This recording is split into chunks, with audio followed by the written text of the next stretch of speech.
Hello, Unity community, and welcome back to another official live stream. We're here live on twitch.tv/Unity and, of course, the official Unity YouTube page as well. Welcome on in, everybody. If you are here and you are watching live, we are paying attention. This will be a conversation, one we are very excited to have. But if you're paying attention and you're here, please pop into the chat and let us know. We want to engage and interact with you at every step of the way. This is all about bringing everyone together and connecting people and talking with people doing fantastic things in the industry, making cool games. So welcome, welcome, welcome. Wajua, sorry about the ear blasting hello. That is typical, but I do apologize. Delirious Deli is here on the Twitch side, as well as Jackage. You can be here the same way Kamikaze Mikey is. Hydronic Hydra. Everybody, welcome on in. My name is Jackson. I'm a community manager here at Unity, responsible for all of your live stream content.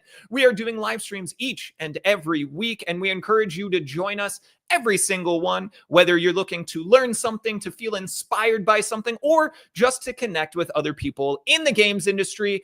It is fantastic to have you here. So sit back, relax, and get ready for an awesome show, because I'm thrilled for what we have coming up here in the next hour and a half. We will be joined by 3 members from the team behind DREDGE at Black Salt Games. For context, if you don't know anything about DREDGE, you are missing out. It was my personal game of the year last year, 2023, and this was before I even worked at Unity, so there's no bias there, I assure you. It's great to have you all here. We will be giving away game codes at the end of the stream as well, so stick around for your opportunity to win and more details on how to enter. So, if you're hanging out here, Unity community, again, let me know. Wet Wiley saying, just started playing it, and it is amazing. It is great to hear what's going on. Brad's Game Dev, welcome and great to have you here. Again, everybody, thank you for hanging out. If you are catching this after we are live, we will have chaptered the video, so very conveniently, you guys can skip ahead to any of the segments from the stream. Easy peasy. because we got a lot to talk about today. We're going to be talking about the team and how they came together. We're going to talk about some of the game design decisions as well as the production of the game. We're going to be talking about the release and reception, and we're also going to dive into the tools. Dive was not an intentional water-based pun, I assure you. But we're going to dive into some of the tools that the team has used to create such a fantastic game, including Yarn Spinner for narrative, as well as what the team did to create such dynamic, engaging water in a water-based game. You know what I mean? So, of course, we will also be giving away codes, and we'll be talking about what comes next for Dredge and the team that's working behind it. So, another important thing that I should be encouraging you all to do is ask questions. Fill up the chat. Let us know what you're thinking. I already see a ton of fish-based puns. It's going to get overwhelming, I think. I feel like it's really easy. And I don't want to speak poorly of people who rely on puns, but I need you to step up your game. If you're going to be bringing in puns, I want the best of the best of the best of puns, okay? And ask questions. Again, we're here to help connect you to this team as well. So if you have some questions about their journey, about anything related to Dredge, please ask them, and we'll see if we can find an opportunity to bring the questions to light, bring them to the team. And without further ado, I say we get into the stream. Thank you again so much for being here. Kick back, relax, and enjoy the stream. We're going to be playing the Dredge trailer so that if you're a little less familiar with this wonderful game, you're going to get a little bit caught up here. And when we get back, we'll be joined by Nadia, Alex, and Joel from Black Salt Games. So we'll see you guys in a sec. Rated E10 for ages 10 and up.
And we are back, and as promised, I'm joined by Joel, Alex, and Nadia of Black Salt Games. Welcome on in, gang. How are you all doing today?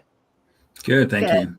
Good. Thank you so much for joining us. I've been looking forward to this for a very long time. And one of my favorite things that we get to do here as a community manager, as a live stream host, is basically being able to connect people from within the industry.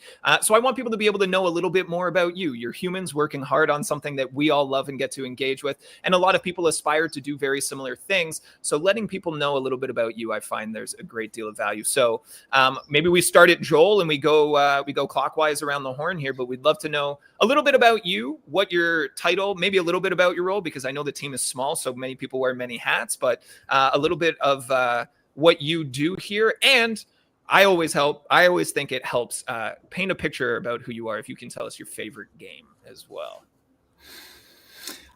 So hi, my name's Joel Mason, and yeah, I'm the programmer and the writer, and I hate fish puns. And yeah, as you say, as a small team, we all sort of do lots of different roles. I was sort of doing some of the community stuff for a while, the Discord, Twitter, all that sort of stuff. But my favorite game is probably Red Dead Redemption 2, I think. think I was playing it at the time that we started Dredge, and small bit of trivia. Arthur Morgan, the main character of Red Dead 2, back when we started Dredge, we named some of our characters. Currently, they don't really have any names, but I named the player character Morgan sort of as a placeholder name after that. I like it a lot. I love the little peek behind the scenes. Thank you, Joel. Nadia, let us get to know you a little bit better.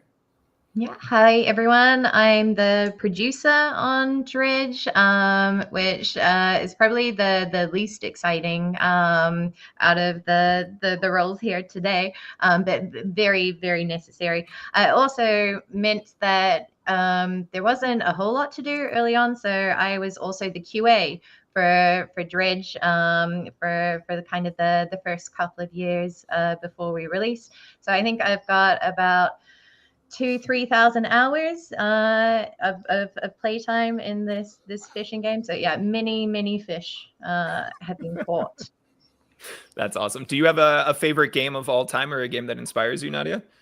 Yeah, definitely. Witcher 3 for me, and it is also a big one for the rest of the team. And there were definitely times during development where we used to do WWWD, what would Witcher do, to refer to them. I like that a lot. Thank you for sharing. Alex, everybody, Alex is just recovering from a cold, so everyone be extra nice to Alex. Alex, tell us a little bit about yourself.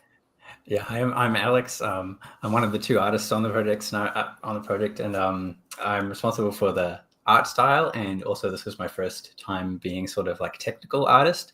So I did a lot of shader work and a lot of other stuff. Being a small team, we kind of had a lot of shared responsibility and a lot of things as well. So there's lots of little things that I was involved in as well, everywhere basically.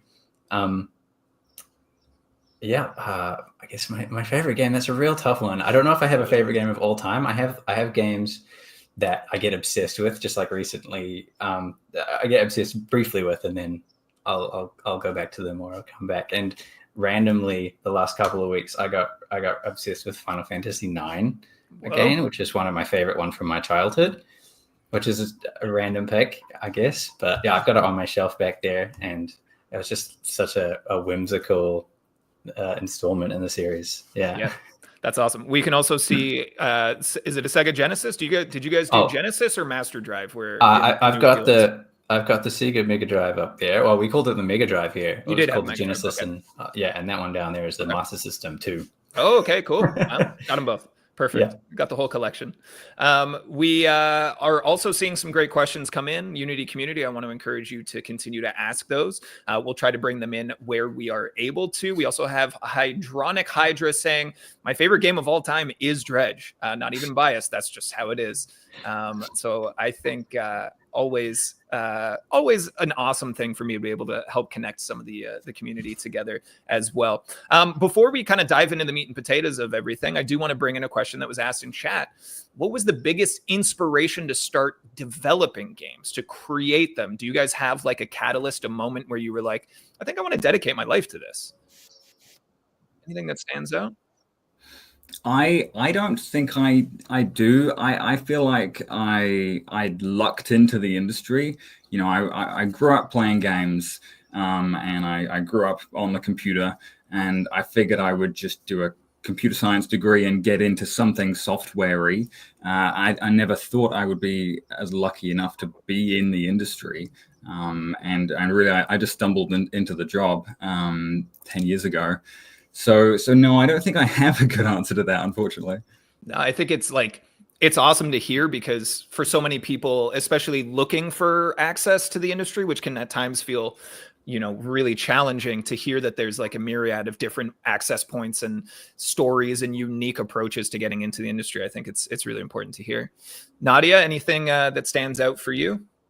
The industry is quite young, especially in New Zealand. So the studio that we all previously worked at together is one of the oldest in New Zealand, and that's only sort of 15 years, kind of young. So yeah, I think it was when we were growing up playing games, definitely never occurred to us that we could really, be realistically one day making them. So yeah, we're very, very lucky to stumble into it. Mm-hmm. Yeah, I don't think I can pinpoint an exact moment that I was like, I want to be in games. I feel like I also lucked into it, kind of like Joel. But if I think back to it, I guess I've been trying to get into video games for the majority of my life now. Like I remember even back in high school trying to make games in Flash and stuff like that.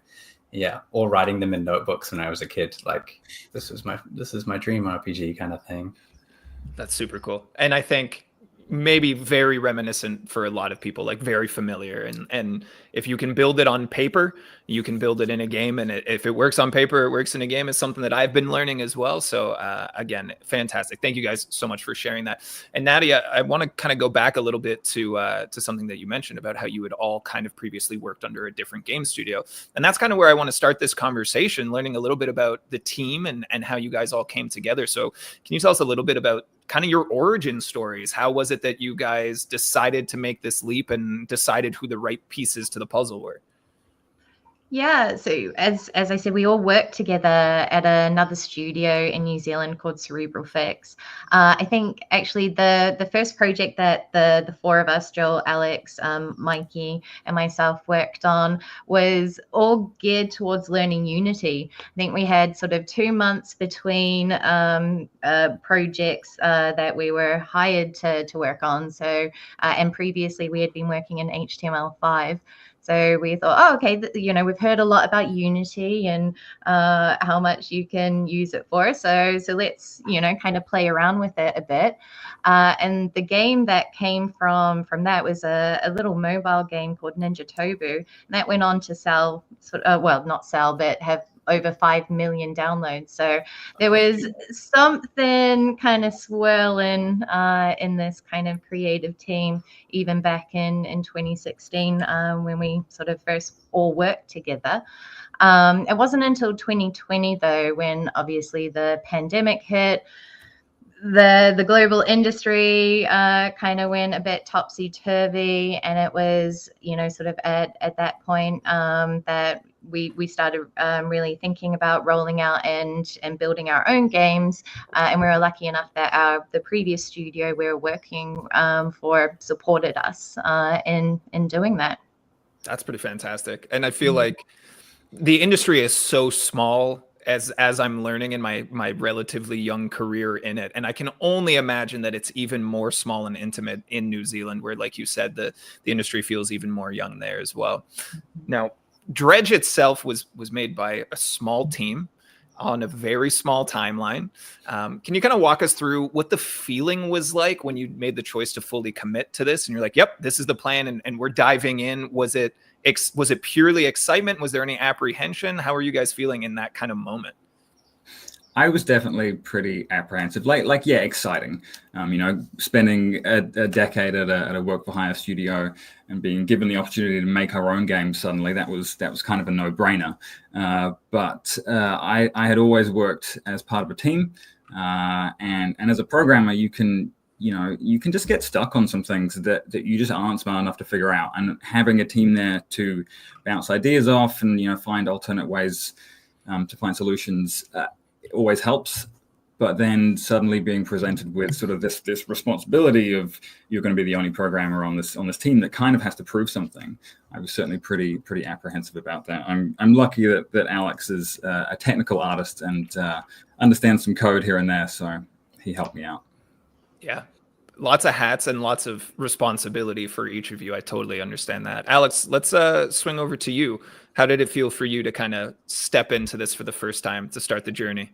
Yeah, it was definitely super exciting. It's always nervous when like a change in your life happens. So I was just nervous in general. And also there was a lot of just pressure from, I think it all came from myself, just because I always want to do my best, or, and you have an opportunity to make a game and you just, like, oh, you want it to be really good, but the constraints that you have, and so all the pressure was purely from myself, just because I wanted to use the opportunity to its fullest. Yeah. Yeah, and I would say again, like the proof is in the pudding. I don't know if you guys have that phrase over in New Zealand. It's a weird one now that I really break it down, but all of your guys' hard work clearly paid off. Nadia, as kind of the producer role, how was it for you bringing the whole group together? Yeah, I think I was probably the most optimistic of the trio. Just having worked with these incredibly talented, amazing developers before, I knew that if given sort of enough time, that they could create something pretty magical. I was also realistic though. It's tough. It's not just a build it and they will come. There is absolutely elements of luck in there, and so we really set out to try and stack as many of those odds in our favor, to do as much as we could to try and make Dredge kind of make waves out there. It's not a fishing pun. It's fine. Yeah, and I think we worked very hard to try and make it as kind of a big a splash as possible. Yeah, and you kind of speak to the scale of the ambitions early on, being aware of the size of your team and kind of the runway and the expectations. What kind of methods did you use to make sure that you were keeping an attainable scope and not, or was it the opposite? Did you go big and then slowly have to scale things down? What was that process like? No, we scoped small. So we knew we had a 2-year runway with sort of a team of three to four, and so. And again, because we're very, I think, realistic, we knew that the chances of our debut title sort of gaining any traction were low. So initially, we set out to give ourselves 2 shots, try and build a game in 1 year, and then if sort of that didn't go well, then we would at least have another shot at another game to do it. So very, very ambitious, but it also focused our scope. We knew before building Dredge or any other of the prototypes that we did, that the scope had to be kind of limited and something that was achievable with a very small team. The plan changed. Dredge eventually did take the 2 years, the full 2 years, but that was a conscious decision once we had gained a publisher and sort of had a level of kind of confidence that we should invest more time into Dredge to make it a better product. Yeah. I think kind of on the topic there of working with your publisher, Brad's Game Dev on the Twitch side is asking, how did you approach getting the interest of Team 17 for the game? And was it a long pitching process? Can you kind of walk us through that moment where they decided to come on board? And like you said, it gave you guys a lot of confidence, which is fantastic. What was that like? Team 17 was actually found us on Twitter. So we pretty much from probably like day 10, as soon as Alex had done any bit of art, we were putting it out on Twitter and doing Screenshot Saturday and all of those regular things. And one of Team 17's Scout reached out to us really early on to say, okay, so this is interesting. Can I hear more? We did talk to a number of other publishers throughout, but Team 17 was the one that we decided to go with. I've been working with them. Yeah, and it seems like a good fit. Talking a little bit more kind of about the development process here. And in our preliminary conversations as we were setting up for this stream, you guys mentioned kind of this agile development process being really important for Dredge's creation. Can you speak a little bit more to just kind of how you established this process and how it contributed to the game's success? I think it was it's part of our experience working in the work for hire company, using agile for 8 years prior to Dredge meant that we had these sort of agile processes down, and whenever you're forming a new team, there's all these issues with like, how do you work together? What are your processes like? And there can be some slowdowns in that part. But because we had worked together, because we all knew how Jira worked and how all of these project management tools worked, like we had an advantage there where we could sort of accelerate from the start. Yeah.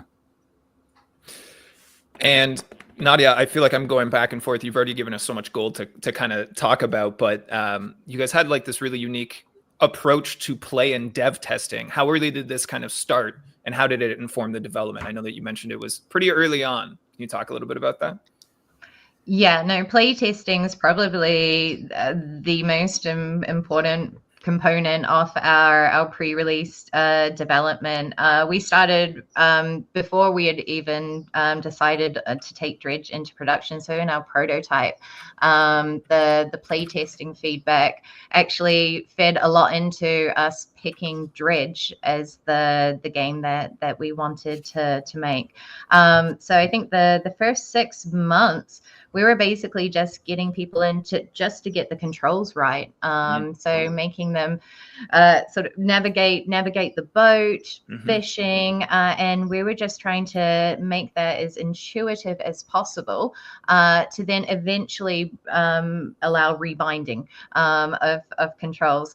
But yeah, from even that initial just getting the controls right to checking the pacing, we had some amazing play testers that literally would spent their whole weekends with us just on Discord. They were playing through the whole game, and we are just busy taking notes and notes of things that we needed to change, that we envisioned how they would play, and then that wouldn't occur. So we needed to go in and tweak to make sure that players were having the experience that we had actually envisioned.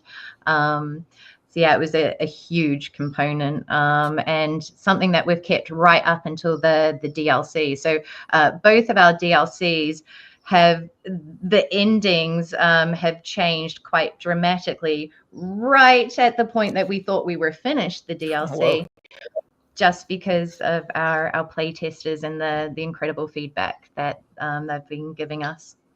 And some of the play tests that Nadia is talking about there, like with the controls, are literally 2 weeks into development, where the game is just sort of gray boxes, and your boat is like a little capsule driving around, and there's no lighting and no shaders and nothing. And it can be kind of slightly embarrassing as a programmer / artist, I'm sure, Alex, to like put that out there and get that sort of feedback. But it's about setting the context with your playtesters and saying like, hey, you're not looking at the graphics, you're not looking at this. Try to imagine it will look different. And we were very lucky in that a lot of our playtesters were ex-colleagues from that other game development studio, and they knew what a prototype looked like. They knew how to look past that. But yeah, if you're able to set that context for your playtest accurately, I think you can get really good data. Yeah, I think it's always interesting for me, and you guys kind of touched on it. I didn't even need to ask, but always kind of balancing community feedback or playtester feedback versus like game design intent, because it's like everyone who plays your game is going to have an opinion on things, but knowing when to kind of bend and break and make those changes in the face of your initial intent is always a challenge. But hearing that you guys had people that are familiar with the industry, I imagine kind of set you guys up for success as well. Yeah, we were actually talking about that in the office the other day. We were talking about game design documents and like how they can be useful. And I sort of there's a few different parts of it, right? There's like literally, how does this area function? How does this mechanic work in the game? And we found that those things changed over time, because we sort of designed those things over time. We've talked before about how we designed each biome when we came up to it in development. So the sort of mechanical design of Dredge was sort of, we played it by ear a bit, but the founding pillars of the game, the sort of emotional things that we wanted people to feel, they were part of the game design document, and they sort of always stayed the same, and we could always refer back to that. Awesome. Being able to kind of stay true to your initial design, I think, very, very important. I want to pull in a question from our chat here before we kind of get back to our regularly scheduled programming, but it's Just Joe Games on the YouTube side asking, what was the biggest challenge the team faced in bringing this game to life? I know that our community is often curious about the hardships as they themselves are going through them at times as well. Was there something that stood out as a major challenge for you guys? I don't know if they... Go ahead, Nadia. Yeah, I don't know if it was a challenge. Just we were taking on a lot that we hadn't done before. We had never actually released a game on PC before, let alone Nintendo. And you know, we were learning about Steam, about new platforms, about shaders that we had never kind of dived into before. So it was, I don't know if it was like one big thing, but it was maybe lots of little kind of progressions from what the kinds of games that we had previously made before. Sure. I was going to say something similar. I don't think there was any particular like dev feature that was that took me ages, but there were some design decisions we made early on which had sort of ramifications throughout the project that we sort of keep having to come back to. So one of them is the spatial inventory, the fact that your cargo is a physical shape and you have to keep slotting fish and other items into it. And we decided on adding that pretty early on in the process.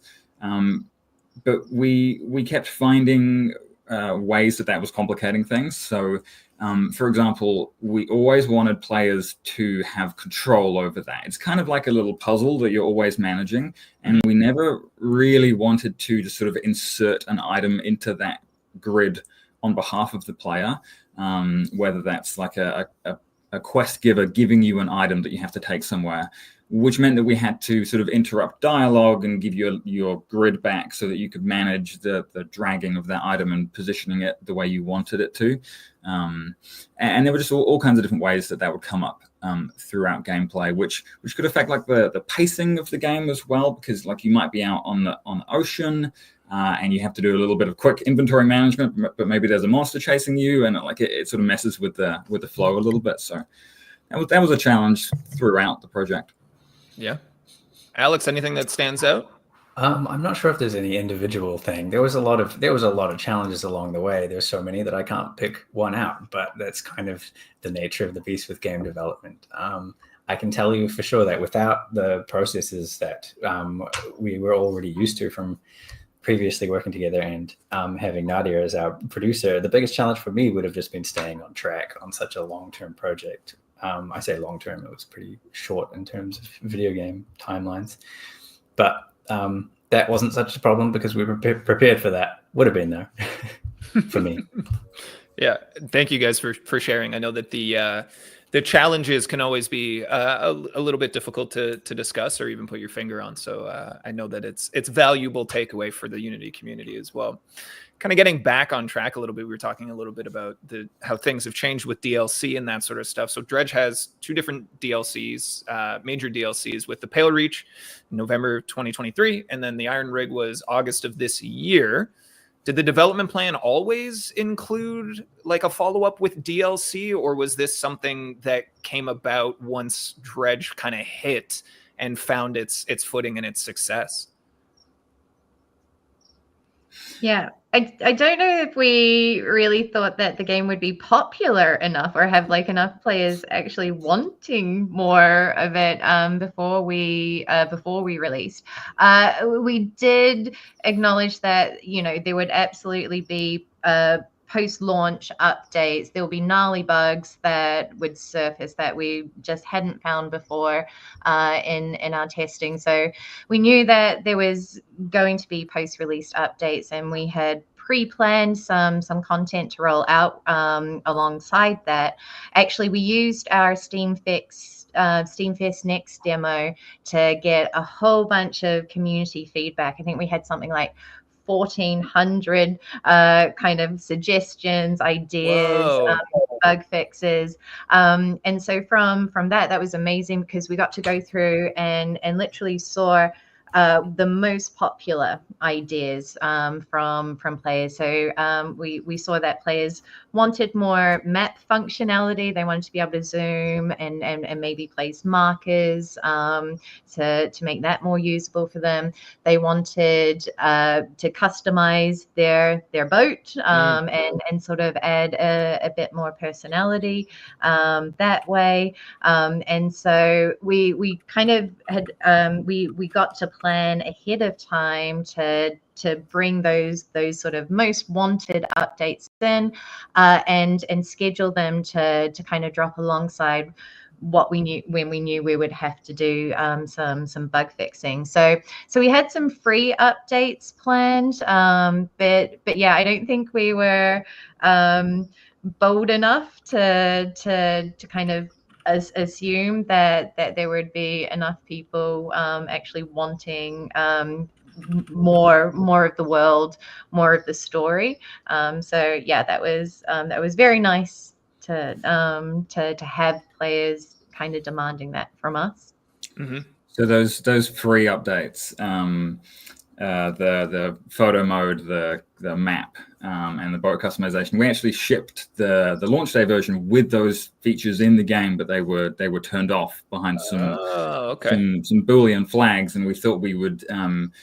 Honestly, we thought we would have moved on to the next game because we didn't think Dredge was going to be big, and we thought, well, if we're doing our next thing, we won't have time to do anything on Dredge. We'll just flip those switches and then push an update just to sort of revitalize the Steam algorithm or however that's supposed to work. And then Dredge was actually successful, and people data mined those flags on like day 2.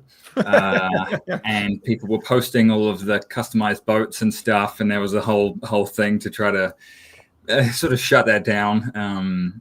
And we did end up sort of revisiting those things. Like photo mode was just a thing that we were going to turn on, but in the end we revisited it and integrated it into a quest for a photographer character who we introduced for this, because we suddenly had more time and there was more desire for Dredge.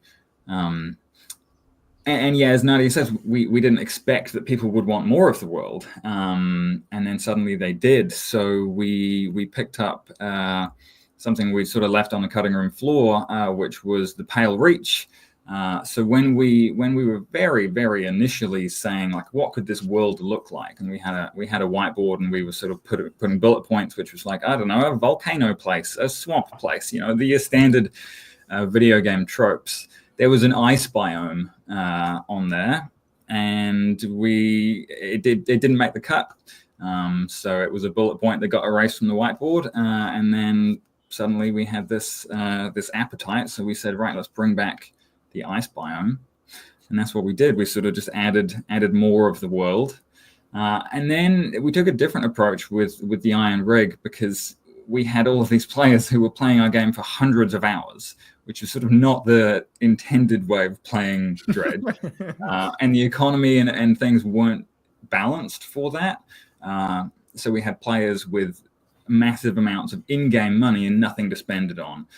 So one of the things with the Iron Rig was to sort of extend the economy, change some mechanics, add some different ways of people catching fish. And one of the other things people really wanted was a constructible destination, so a town you could build. And that is what the Iron Rig is. So we didn't know people wanted that, so then we made that DLC for them. Yeah, I think always, again, the open dialogue that you guys have with your community and how willing and eager you are to hear that feedback. It's very cool to hear how much it's actually informed the way that you design things. So I'm going to throw in the chat here the Discord for Dredge. Everyone should go and check that out, especially if you're a fan of the game. If you're new to the game, go and hang out with the community. Very positive, and again, awesome to hear that you guys are listening. I want to dive a little bit into like the nitty gritty of the game design and some of the choices that you guys made. Unity community, if you're joining us late, we are talking to the team behind Dredge from Black Salt games all the way in New Zealand. They're sharing some of the insight into how their game was created and their journey to get there. If you are, again, just arriving, we will be doing a giveaway for some Steam codes for the game as well. So stick around for your chance to win. Also, Hydronic Hydra calling out the community is very nice. And you know what? That's not always easy to find in gaming. So kudos to you guys. And also on the topic of kind of like the community and the community management and stuff, I saw, was it DREDGE-tober, where you guys had basically like an art challenge for everybody? What was that like, being able to interact with people on a different level? That was insane. I think we got something like 170 different submissions. People were like carving pumpkins. People were doing, cool. physical ink drawings of things.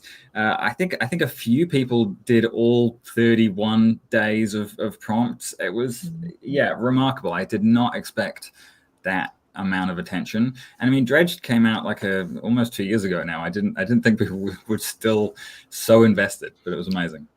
Yeah. Alex, as an artist, were you in there as well, just kind of checking it out, or were you participating on your own? I was not participating, but I was checking out a lot of the stuff. It's really cool to see everything, the diversity of tools people were using. It's out of my wheelhouse, the kind of, a lot of this stuff. I was checking out some of them and I was like, wouldn't mind putting that on my wall. Like, there were some really good creations in there. It was cool to see. But they're on our studio wall. A lot of them. Oh, no way. We have this cool wall. Like it's just fan art basically, and it's right next to my desk, which is really cool. So I can see it every morning when I come in. And it's fan art. It's some people have physically made the relics from the game, so they've metal cast like the key. Whoa. That's the first relic. They've made books. They've had tattoos. There's like a new tattoo every like 3 days. It's astounding. Yeah, I mean, the art style is so distinct and stands out in such a substantial way that it honestly does feel like a natural fit, especially when you've got anchors as like a mainstay in tattoo culture. Like, it seems to really, really fit there. Alex, doing most of contributing so much to the art, what's it kind of like seeing that people are getting tattoos of what you've created? It's crazy. It's when they're the ones that are adapted into like have more detail are really impressive. The ones that are pretty close to the in-game art, it's stranger, because it's like that's almost one-to-one the thing I drew. Yeah, I can't believe you got that tattoo on you. Like, it's really nice to see, but it's kind of scary. It feels like maybe a little bit of a lot of responsibility. You know what I mean? That wasn't in my head when I was making the art. I wasn't thinking, oh, this is going to be on somebody's back one day. Well, maybe moving forward, I don't know. Maybe it's for the best that wasn't what's in your head. Oh yeah, I don't know how that would affect the art, but surely would have some sort of influence. I do want to talk about genre in video games. It can be like a fickle thing. It's not clear lines on a lot of things, but when you kind of look into DREDGE, it has a wildly unique genre tag. I've seen it described as a fishing horror role-playing game. In the initial concepting phase of this production, where were you guys pulling inspiration from to kind of pull all of these pieces together to create something so unique? It's a really hard question to answer, like where do ideas and where does inspiration come from? I know that we were all ideating various game ideas. We went away at the start of Black Soul Games. We went away to sort of do our own thinking, and as part of that, I was trying to look at games that really inspired me, that I also thought were within our scope. So I looked at games like Papers, Please, which cool. I think does something really interesting with a pretty tight scope. And there's something really sinister and foreboding, and I mean almost cosmic horror about a faceless government regime. And I thought, I like fishing mini games in games. Can I turn that into something really oppressive and dark? And also, I'm kind of afraid of the deep water in the ocean, so that's sort of natural for me to be slightly freaked out. So I sort of slapped those two things together. I wrote on the whiteboard, I think, like Lovecraftian fishing. And from that point on, it sort of just took on legs of its own. I know that Alex really influenced my original design, which was a grid-based, turn-based game, because he doesn't like those. I wanted it to be a bit more real time, so we ended up with that. Actually, we kind of ended up with a compromise because it's real time. Only the time only moves when you move, so it's kind of funny. Yeah, good to see. I mean, the team dynamic in the conversations I've had with you guys in Unity community to loop you in, you guys just seem to work so well as a unit, and kind of being able to collaborate and bounce off of each other's ideas, I think is just very, very not necessarily a given in every working scenario. And that was like a conscious thing we did at the start of Black Salt Games as well. But before we were ideating, we were saying, what games do we like? What games do we want to make? And we sort of had a whiteboard, and we had all these different genre tags, and it's like racing, sports, and RPGs and stuff. And we sort of put them in different places on the whiteboard, and then we honed in on this corner of things that we want to make and things that we think we can make. And Dredge was sort of sitting up there, although we didn't know it yet.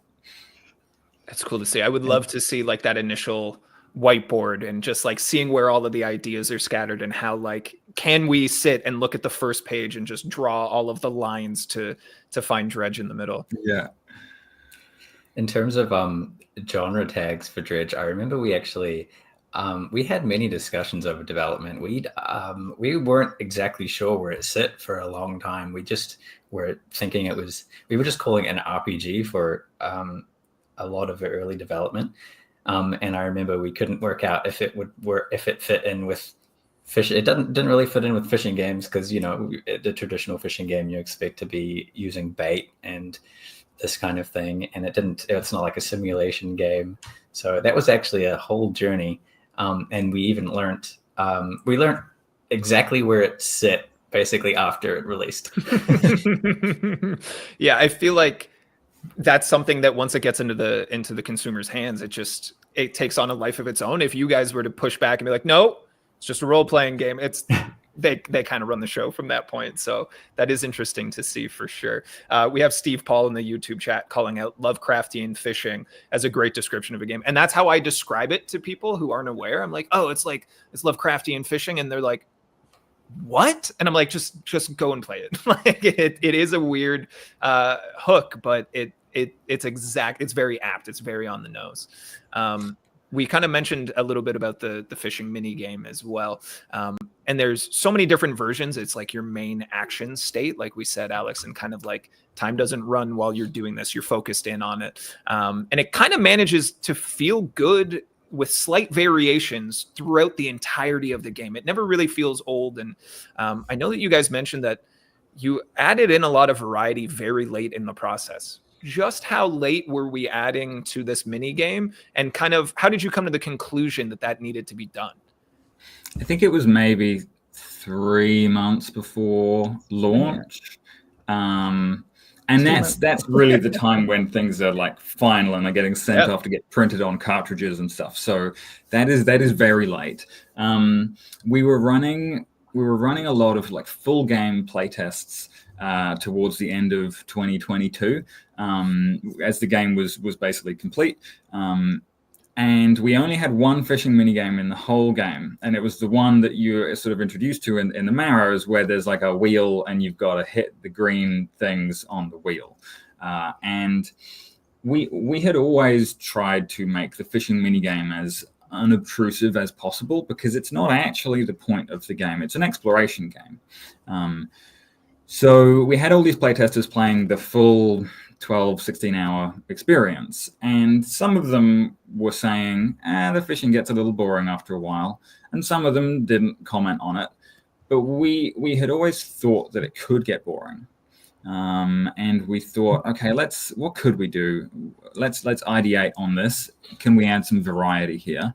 So it was quite a struggle to come up with some like 4 or 5 extra mini games that also fit the criteria of being roughly circular, because there's like a real motif, being quite simple, being quite easy to visually understand immediately, and also something that you don't have to interact with. You do not have to interact with the fishing minigame in Dredge. So there was all these criteria for a bunch of new fishing minigames. We did come up with them, and we developed them, and we were thinking we would launch them post-release, because that would be safer, right, than jamming them in last minute. Yeah. But then we thought, well, is that going to be a bit of a rug pull? Is someone going to be like halfway through an area and then get an update, and suddenly they're presented this new fishing minigame? So we did make the decision to put it in, and I'm glad we did. Yeah, it's a good point. I feel like gamers don't like change. I mean, humans don't like change. So yeah, if you were to kind of put in 10 hours of a game and then it's swap the mechanics in the middle, I feel like the right choice. And kudos to you guys for ideating and executing on a 2-month kind of timeline. That's very, very impressive. I think it was over Christmas as well. It was around that area. The holiday season. That's tough. I want to talk about the day-night cycle, because again, if you've never played this game, Lovecraftian horrors kind of build tension, but they are most present and the tension is most intense at night. And it's kind of got this rotating cycle.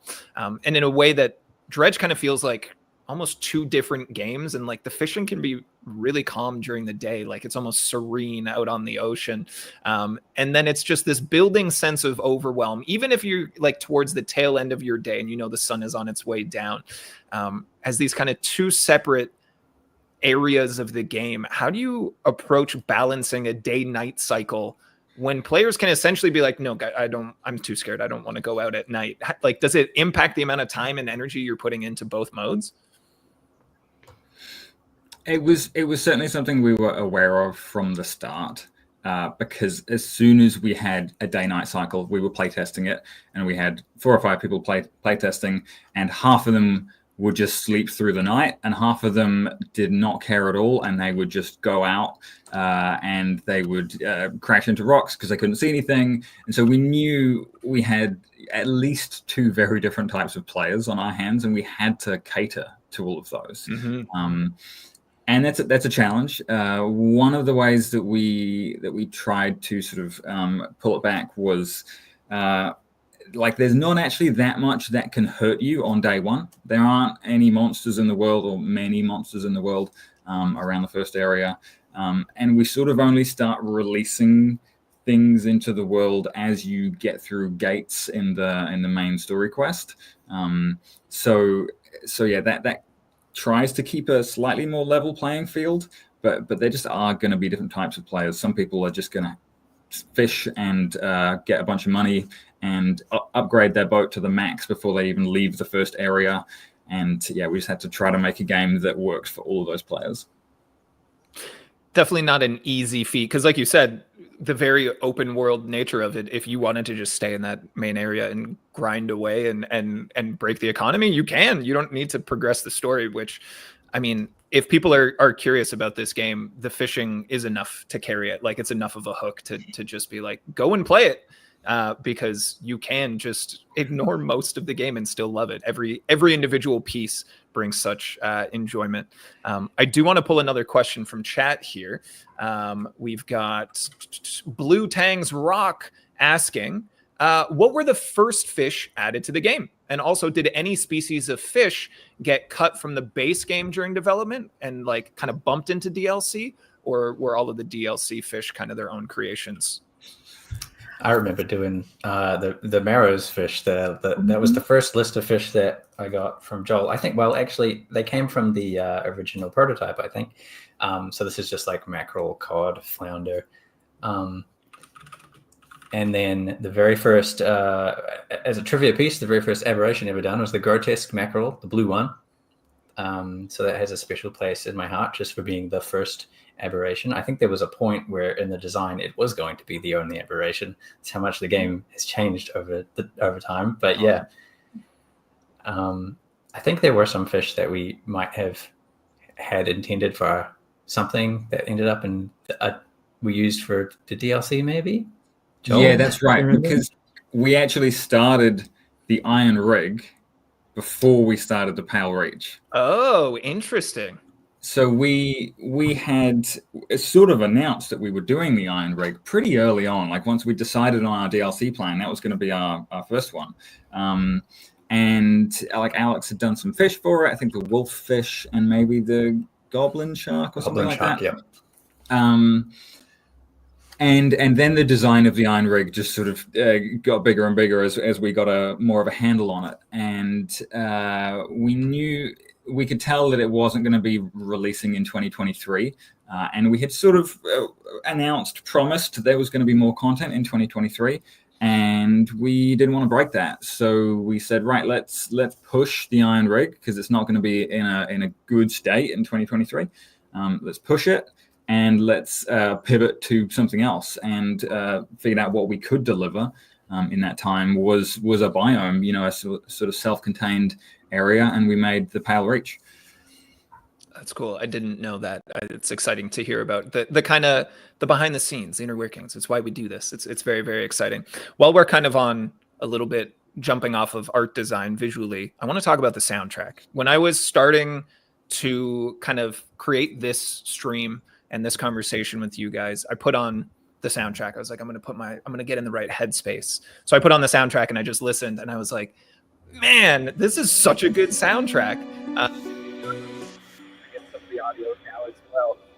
It does tension no matter where you are. Like it's got its unique areas and it kind of matches.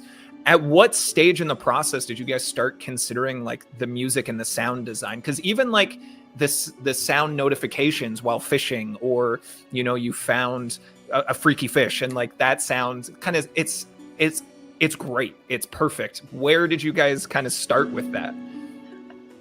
Specifically that sound, piece of sound effect, the aberration effect, again, another bit of trivia, was actually created by Alex, and is so it's such a good sound effect that when we did get our audio engineer on, he was like, I'm not changing this is too perfect. I'm pretty proud of that. Awesome. People keep dropping by the Discord being like, can I have that MP3? I want it as a ringtone. Yeah. Text it, but would be great. Our audio design, again, like Alex was basically the kind of first audio engineer, just adding in little bits of sounds, because games, a lack of music or a lack of sound effects eventually becomes really obvious, and so when you're play testing, people are just really aware that they're not getting that oral feedback from them. So early on, we had kind of just more concepts of what the sound effects or what the music might look like. I think pretty early on, Joel and Alex had thought about the music not being all the time, just being kind of nice little classical stingers that kind of came in during the day, and then again, one of the big parts of our sound design is there's no music at night, which amplifies the off-putting, unsettling kind of feel, because all you can kind of hear is this low drone of a heartbeat as you're kind of going through the fog, and just helps sell that contrast between the day and night again. So yeah, I think for kind of about a year, we only had a couple of music stingers and a few sound effects that we just kept reusing. And then we met and brought on our amazing composer, David Mason, who sort of looked at those very early concepts that we had done, talked to the guys about the kind of feelings they wanted to invoke, and he created this audio design that basically very, very simple, but very kind of comprehensive in creating a sound identity for each of the areas. And so to do that, he picks sort of a couple of musical instruments to sort of set in that area, and he builds the stingers based on that. And so yeah, every sort of area has quite a unique and distinct sound. It's perfect. I have some audio trivia that has occurred to me. Love it. When we brought David on, I think I sent him 2 audio clips where I was like, this is in my head, this is what I want Dredge's like sound design to be. And one of them was one of the final scenes from the movie Annihilation, if anyone is familiar, where there's this like kind of alien-y creature, and the sound is all distorted and quite grungy. And then the other clip is this sounds so nerdy. It's the teleport or the like warp sound from Elite Dangerous when like a really large ship warps in and like rips through space. So those are 2 audio clips that I really like wanted to sort of capture somehow in Dredge. I like it. You guys are kind of dropping little Easter eggs about the production, and I'm thrilled about it. And speaking of, I'd like to bring in another question. It's Just Joe Games on the YouTube side asks, roughly 2 years later, are there any other Easter eggs in game that have yet to surface? They said have not been found, and then I accidentally made it water related, so that's on me. Don't be mad at them. I think there might be one. There might be one, Joe? Yeah, there is one. You don't have to tell us what it is if you want people to go and find it. I'm not gonna. I love that. I don't think anyone's ever gonna find it. You think never? It took a very strange set of circumstances for me to find out that there was this thing hidden. But you did find it. While playing, while practicing. Okay. All right, good. I'll give you a pretty big hint though. All right. Somebody got a tattoo of it like 3 days ago, and they didn't know. They didn't know a particular thing about it. That's really cool. I like that. Yeah. Go and find it. Please post to the Dredge Discord once you do. I'm in there now, and I'm going to be really curious. So that's really fun. I do want to switch back. We were talking a little bit about genre, and I know that Dredge doesn't necessarily fit into survival horror, but it does kind of pull some similarities genre-wise. And the thing I kind of want to talk about is this concept of power creep, that the game starts creepy and overwhelming, and this sense of like powerlessness is what puts so much pressure on you. And then as you progress in a game, you start to feel more powerful, and it kind of alleviates some of that concern and that worry. Games that come to mind for me that are really good examples are the Resident Evil series, that kind of partway through you have enough firepower, you're like, nah, zombies don't freak me out anymore. Is there anything specific that you guys took into consideration to try to combat this and just to allow that sense of unease to persist throughout the entirety of the game? Yeah, so there is kind of an order to the game. We took some inspiration from Breath of the Wild, which has the 4 divine beasts that you can do in any order, but the game kind of guides you towards one route. So yeah, the game starts off in the middle and then sort of goes bottom right and then clockwise. And the things that we did in those areas where we sort of made the threats or the enemies a little more significant, they did a little bit more damage. Maybe in Twisted Strand, which is the 3rd or 4th area, it's foggy all the time. It's really hard to see. You're always bashing into things. So we tried to keep upping the ante. But also we do see some people leave the first area and go straight to what they think is the second area, and it's the last one. And they get completely screwed and they die, and then they realize they were in the wrong place. I think that's exactly what I did. Yeah, I think. Yeah, go ahead. Oh, sorry. Okay. I was just going to say, I think we probably all have slightly different opinions on the whole power creep thing as well. But I remember thinking at some point, because we're making a relatively short game in terms of game length, my opinion was kind of like that scope creep was inevitable, and as long as you keep it interesting and mysterious, then the experience just kind of changes. It doesn't have to be bad, and it's not like we were aiming to make a straight horror game, so it wasn't super important for me, at least, to keep that the tension fully high for the entire game. I feel like it can change and the experience can change. And it doesn't have to be bad. It's just a different experience, just different, flavor over the course of your playthrough. Yeah, it's about that moment where players overcome their fear, which is inevitable for most players, and where that falls on their journey is kind of up to them, and it sort of shapes their experience.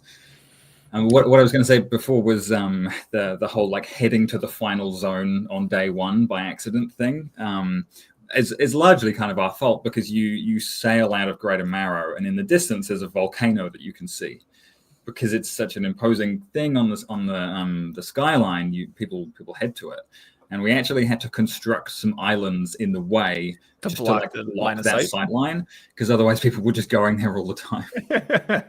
That's very the name of those islands, I think, in the scene is like GM_screen or something like that. They have screen in the name, as if they're like a screen wall supposed to block your view.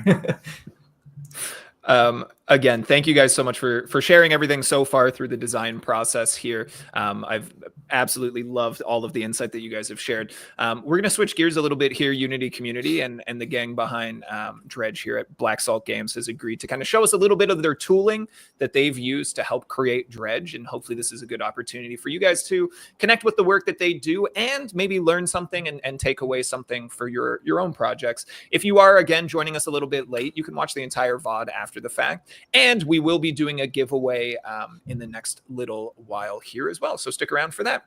All right. Joel, did you want to get started with Yarn Spinner?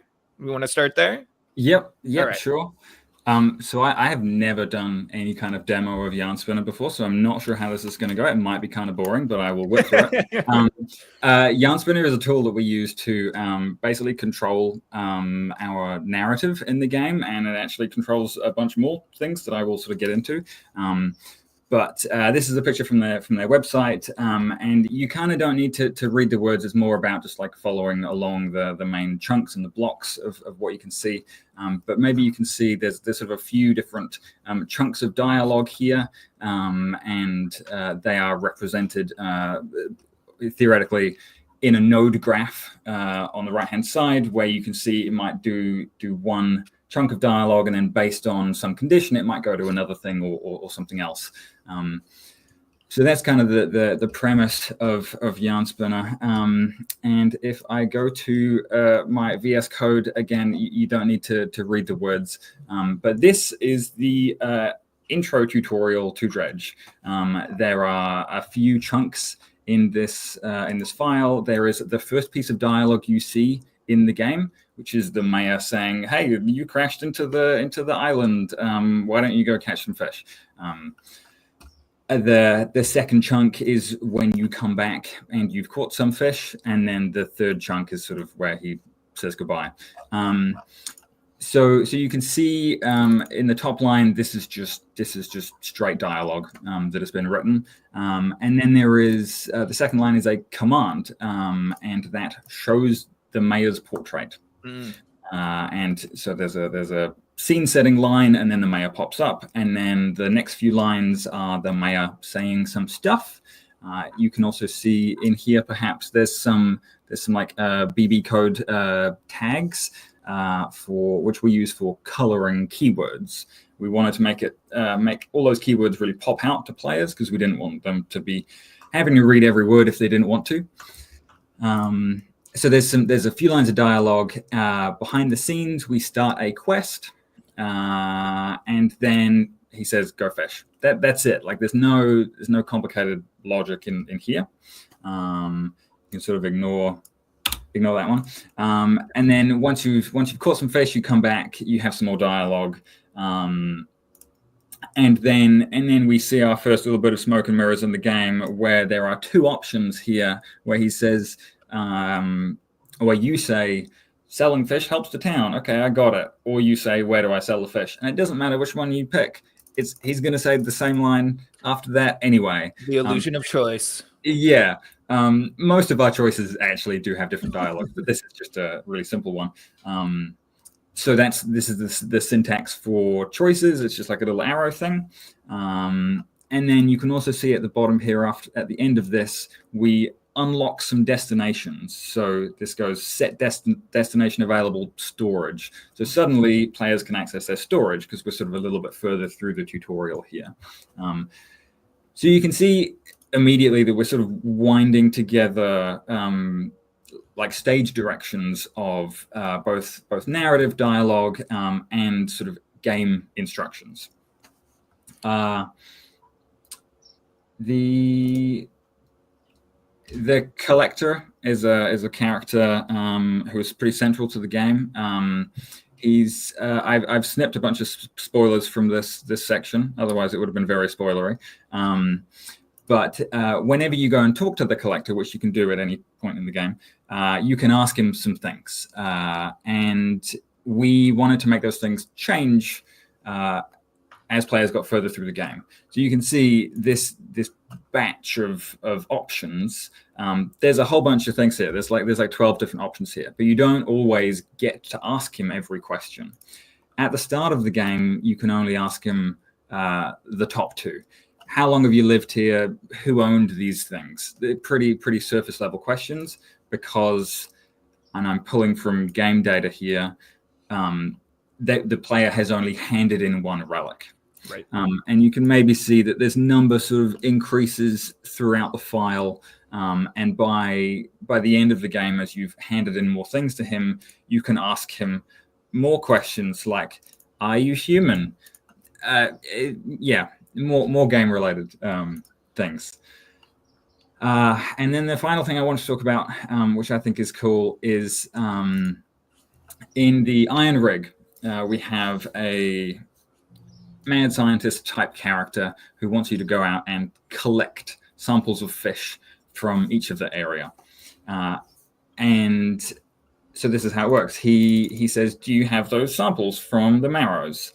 And then we show a grid. We always allow players to put things in grids as they're doing quests. And then if the result of that grid is they've done everything, then this other chunk of dialogue can show. Basically, they've fulfilled the criteria of handing in all the fish. So we get some dialogue lines, and then I change the weather. I instruct the game to make it overcast, and then we play a cutscene. This happens a few times throughout the Iron Rig, and it gets a little more sinister every time. So we've got the same kind of format, but this time at the start of the conversation, I changed the weather to a moderate storm, and then down here after this voice line, I command the lightning to strike, and I can just move this line up, and the lightning will happen sooner, and you can see how kind of easy that is to just change. And how it's just like stage directions, right? It's I guess a lightweight version of Unity's like timeline cutscene kind of stuff, and we do also integrate with that. So after this sort of little preamble that has some interactions from the world, we do just trigger a cutscene, and there are some tentacles in the cutscene, and that is a Unity timeline. And then once that finishes, some dialogue continues. But yeah, this emit lightning call just basically hooks into code, and there's a particle system that just says emit that. So as a technical writer, I guess I was able to sort of do both halves of those things. I was able to say, like, wouldn't it be cool if I could like make this scene in my head that was all like dark and spooky, like actually come to life with a bit of weather effect and a bit of integration from the world. So yeah, being able to marry those two in basically a single plugin was extremely valuable to Dredge as a whole.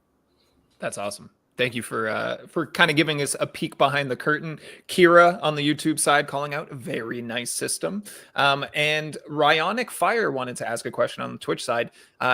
Is there essentially a file for every language? Like, is this wall of code repeated in every single language, or is that a different kind of approach or tool? No. So each line in Yarn Spinner has a unique ID. which Yarn Spinner populates, and we use that ID to hook into Unity's localization package, and that basically can pull from a spreadsheet, and that spreadsheet is going to go away to localizers and be translated. And the game just knows that I have a unique ID. I need to pull that version. So the game isn't really reading the English version out of these files. It's just reading the ID. And then it might be grabbing English or French or whatever. I believe that Yarn Spinner might integrate more directly with that Unity's localization package now. We're on a slightly older version of Yarn Spinner, but it's under very active development, and it's getting new cool toys all the time. That's awesome. Thank you for introducing me to Yarn Spinner, and it sounds like pretty new for a lot of people as well. Patty B also calling out that this is so cool. So always appreciate a little peek behind the scenes. And speaking of, Alex, it's your time to shine. The water, basically a character in this game. You spend the entire time for Nadia, thousands of hours bouncing around on water. It needs to feel good. It needs to look good. What's the process look like for you guys on your end? Yeah, so the process was very iterative, and I'm gonna share the insides of the water shader that we made in Unity's shader graph. This was my first project using shader graph, and I was really excited to get to tinker with your shader stuff. But it's a bit of a beast, like as in a full screen. It's a bit of a noodle monster in some cases where we've got things, shooting through other things. I'll try to give a general walkthrough, but I can't go into everything because it's been a while since I've worked on this, and there are things that it takes me a long time to get back into it. But in general, I guess I should start with from our prototype. We actually used an asset that we got from the Unity asset store, and it was called Stylized Water for URP. Sadly, it's no longer available because I think it lost it. It wasn't supported anymore by its creator, and now it's been deprecated from the Unity asset store. But from that, I ended up learning how to do a lot of the things that we needed to do, and in some cases just copied some functionality as well that we needed, like the planar reflections. I think we got most of how that works basically from that asset, which was really useful. Mm-hmm. Yeah, but the first thing, it didn't always look like this. It started out very simple, and then over time you just add things to this to get it working exactly how you want. But the first stages of when I first created this, I guess the main where should I start? Sorry, it's very difficult to explain just because of how it's expansive. It's everywhere. It does everything. So it doesn't need to be comprehensive. Don't feel like you need to cover it all. Pick your favorites. Okay, great. Well, we'll start with so shaders. There's generally two parts, just like a regular vertex and fragment shader. You have the vertex program and the fragment. And the vertex here, the main thing that we do is we have the wave displacement, which basically displaces the vertices up and down visually to make waves. And the function that this does needs to be actually, we do it on the shader side in the vertex shader here, and it needs to be, we need to have a copy of the exact same function in C# so that we can actually line things up, objects in the world, to the waves as well. One thing that happened during development was that we started by using Gerstner waves, which is a style of wave based on sine waves, but it displaces things not only vertically but horizontally as well. So you get kind of these peaks and troughs that are more natural. And they generally look better. But we found gameplay-wise, they were basically creating little ramps. So when you're driving your boat over them, you could kind of get your boat to fly into the air and you could cause all kind of disastrous things. And we ended up simplifying that massively and just going with layered sine waves, basically. This is a sub shader, by the way, so we can actually go into it. And it's not showing anything for some reason. Whoa. It wants to run away. Yeah, I actually don't know what happened there. Maybe something landed on my keyboard. I don't know why. Yeah, okay, here we go. This is inside of that wave's displacement node. This here is sampling from our wave mask texture, which is a big part of how our waves work and how our game works in general. And I guess I'm going to go on a tangent and start talking about the wave mask because it's actually really important. Which is great because Sin2142 is asking, how detailed is the water mesh? The water mesh. The water mesh is, I believe it's just it's a bunch of ocean water chunks that kind of follow the player. It ended up being created this way because we thought that we were going to tile them and do the water in a different way than we did. So there's some hangovers in the game of how we originally were doing things and how they changed, and not everything got fully converted. So there's some, it didn't probably need to be this way. These all have LODs, so they get progressively flatter as you get further from them. But the wave mask is this gnarly looking texture here, which is probably the largest texture in our game, and it's 2048 by 2048, and we use all 4 channels for different things. I wonder if I have enough screen space here.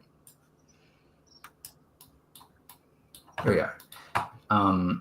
So this is a sub shader that is very important. It samples from this texture that I have on the right, and it gets the channels and then it hands them out to whatever is asking for them.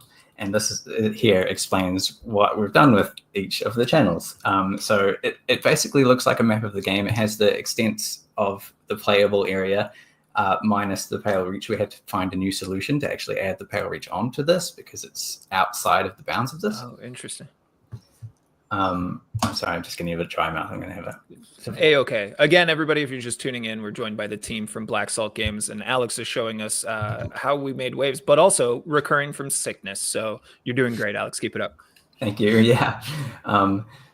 So this wave mask, the different layers, the red.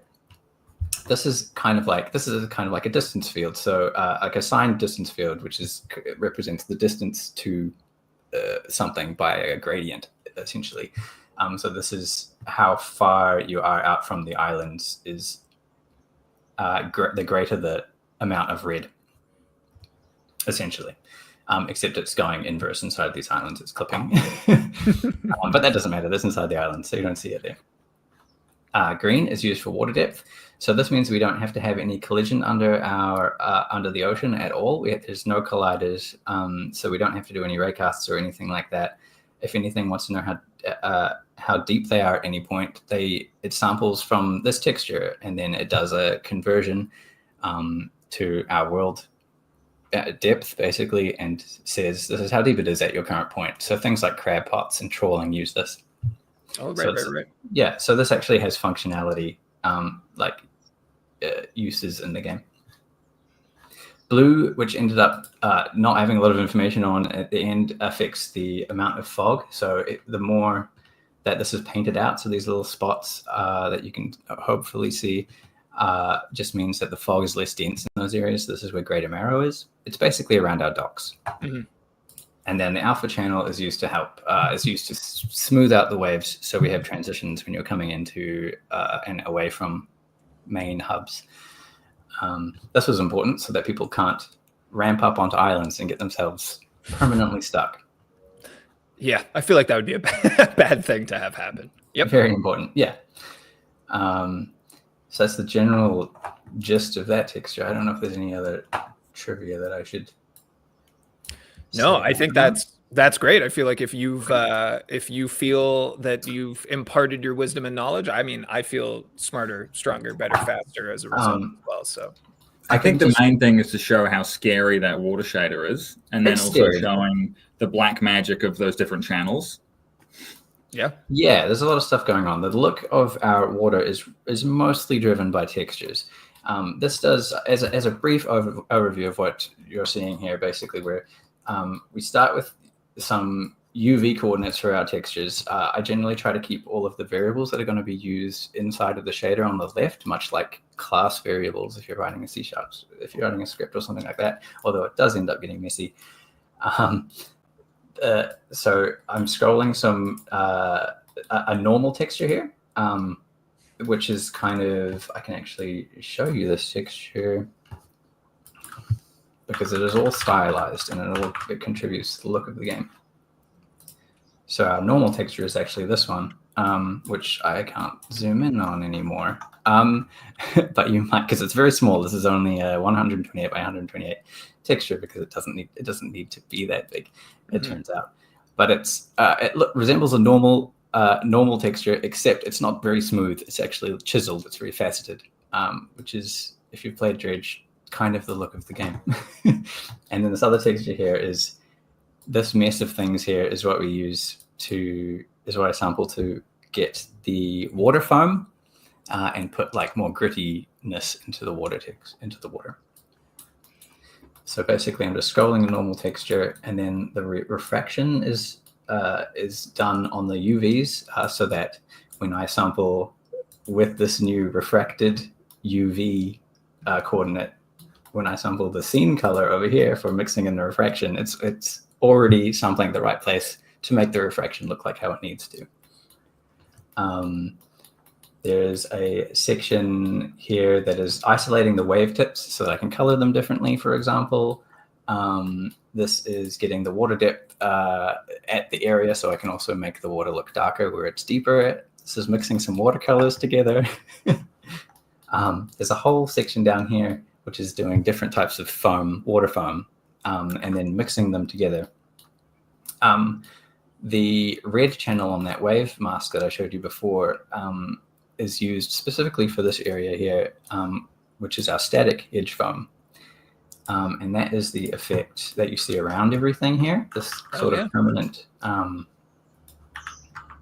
So that's what the distance, the red channel on that texture is used for.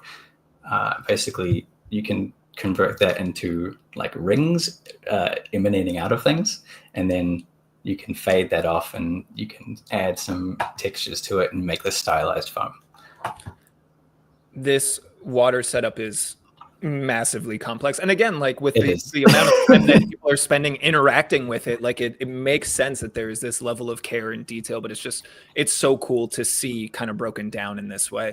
Yeah, I think that's awesome. Thank you, Alex, for kind of showcasing this a little bit as well.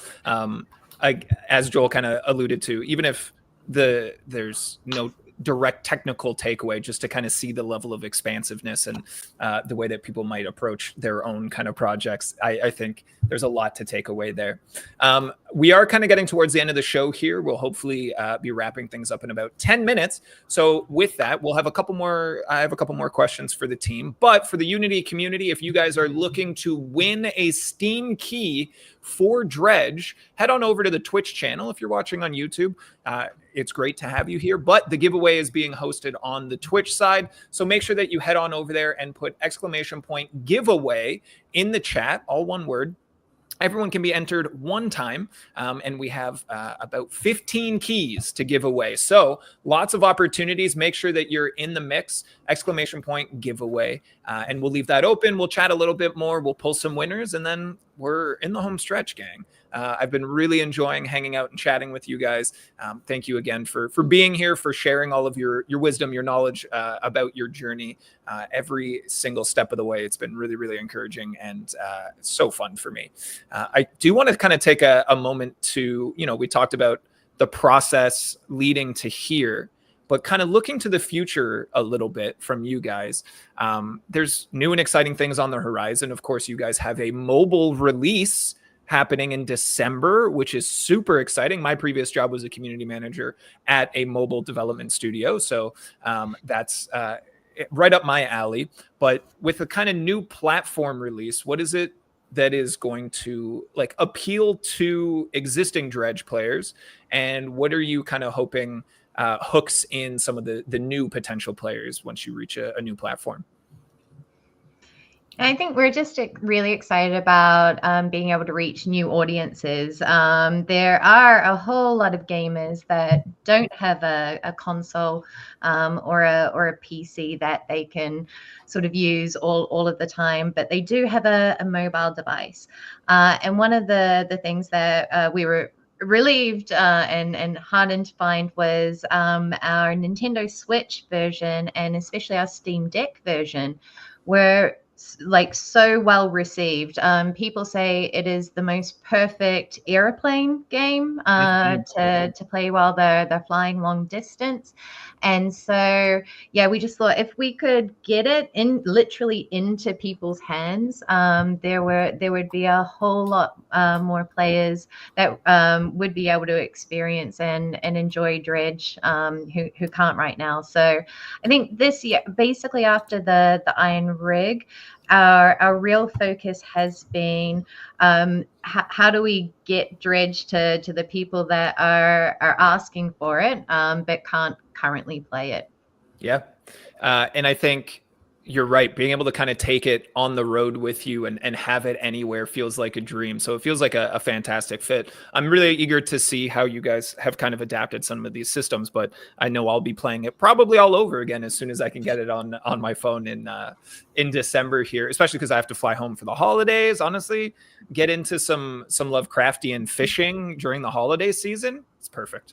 It's perfect. I want to pull a quote that you guys had that you posted on your own webpage a month following the release of Dredge, and you guys kind of said the validation we've received affirms our approach to game design and development, giving us the confidence to continue creating enjoyable experiences not only in Dredge but also in future projects, which is super cool to hear. Just the level of impact that this game release has had on you. But how does this kind of change the process for Dredge and the success that you found?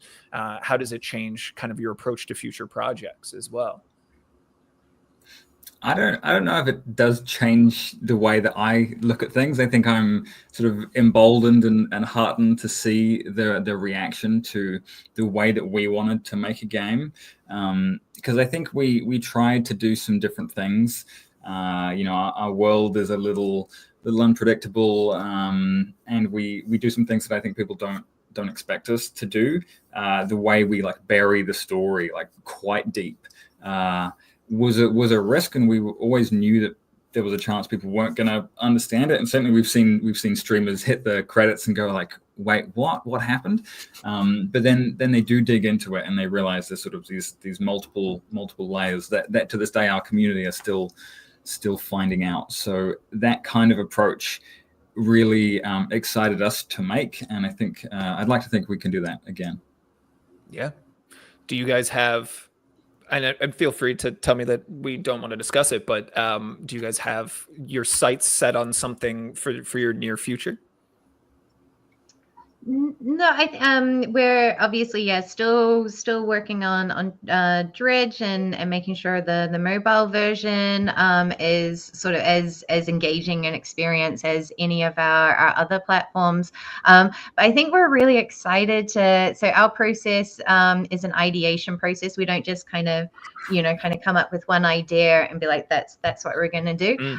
We go really wide at first. I think almost that's the exciting thing, to kind of stretch out, maybe move away from Alex making fish, and sort of look at what kind of other worlds really take our fancy, and then we start getting in it with we prototype those, and then we immediately put it in front of players so we can see what they're excited about, and then that just feeds our excitement as well.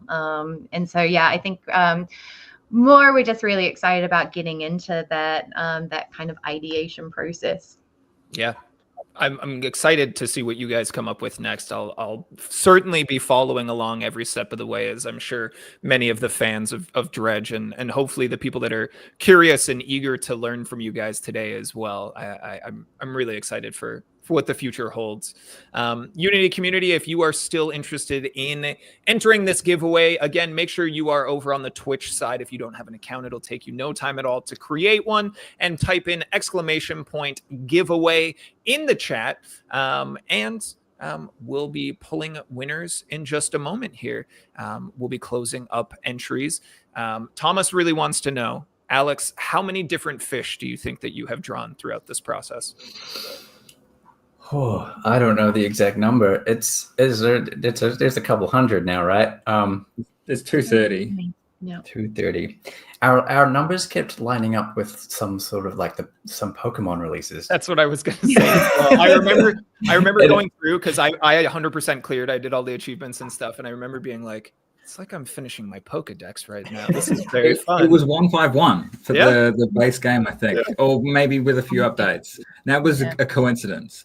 And then we had 229 when we were finishing the Iron Rig. And I was like, no, there's no way we can end on an odd number. Yeah. That's right. And then we got to add one more fish, and it's really special. and people really struggle to find that fish, and the people who know it will know what I'm talking about. But yeah, it's a good fish. Yeah. Awesome. Thank you for sharing. I was curious as well. So Thomas, great question. Great question. And with that, we are going to close up our entries here. Thank you to everybody who has entered our giveaway. Again, this only works if you are here live. If you're watching this VOD after the fact, you'd be surprised, but a number of people will try to enter it. It doesn't work that way. But we'll be pulling our winners now. I'm going to run off all of our winners. We'll give a big congratulations. And then to receive your key, I will be reaching out to all of the winners in the next 24, 48 hours to send you your key via Twitch DMs. So if you win, if you hear your name, make sure to head back and take a look. We're going to pull them rapid fire now. We've got Monkey King Twitch. Congratulations. Damaslav. Congratulations. Yemeth. Congratulations. Kalu333. I'm going to stop saying congratulations. Just know that it's there. Like, proxy it into your own mind. So that's 4. Diamond Force 3 is a winner. We've got Pro Guri. Hello and I said it again. Said I wasn't going to. Brad's Game Dev. We've got Ty G Manon. We've got Shadow Forge Studio, which I saw, I believe, as our last person to enter as well. We've also got Sin 2142 here. Congratulations to all of our winners. We're actually going to cut it off at 10 because, full disclosure, the giveaway won't let me pull more winners than that. So congratulations to all of our winners. We may just I'll just pull more names off camera. So even if you were not declared a winner, please make sure to check your Twitch DMs, because we have the codes. We want as many people playing this fantastic game as possible. So we'll make sure that they get into the hands of all of you wonderful and curious Unity community members. And with that, we've kind of come to the end of our time here with Black Salt Games. I want to say a massive thank you to you, Joel, Nadia, and Alex, from the bottom of my heart. This was so exciting for me. There's no hyperbole here when I say that this was my favorite game last year.